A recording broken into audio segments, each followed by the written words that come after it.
দোস্ত, সেনাপ্রধান বলেন এদেশে সবার সম অধিকার রয়েছে, যার যার ধর্ম শেষে পালন করবে, এর জন্য যা দরকার তা করা হবে। করবে, সেজন্য যা কিছু করতে হয় সেটা আমরা করব।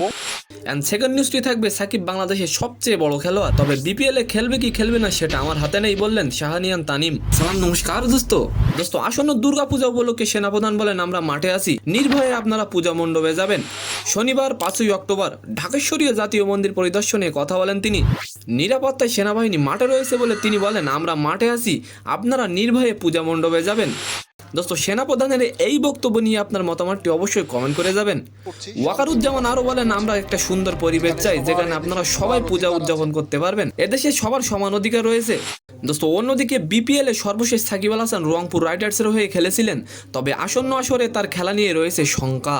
5ই অক্টোবর বিপিএল এ খেলা নিয়ে রংপুর ফ্র্যাঞ্চাইজির ডিরেক্টর শাহরিয়ার তানিম বলেন সাকিব বাংলাদেশের সবচেয়ে বড় খেলোয়াড়, এতে কোনো সন্দেহ নেই, তবে এবারের বিপিএল এ খেলবে কিনা সেটা আমার হাতে নেই, এটা নির্ভর করছে দক্ষিণ আফ্রিকার বিপক্ষে তিনি খেলতে আসবেন কিনা তার উপর। তিনি যদি খেলতে চান তাহলে একটা রাস্তা বের হবে, এখন সেটা পুরোটাই সাকিবের উপর নির্ভর করছে। দোস্ত, তানিম বলেন আমরা তো চাচ্ছি সাকিবকে রাখতে, কিন্তু পুরোটাই সাকিবের উপর নির্ভর করবে। তো সম্মানিত দর্শক, আজকের ভিডিওটি কেমন লাগলো অবশ্যই কমেন্ট বক্সে জানাবেন, আর ভিডিওটি যদি ভালো লাগে অবশ্যই একটি লাইক দিয়ে আমাদের চ্যানেলটিকে সাবস্ক্রাইব করে দিবেন। ধন্যবাদ।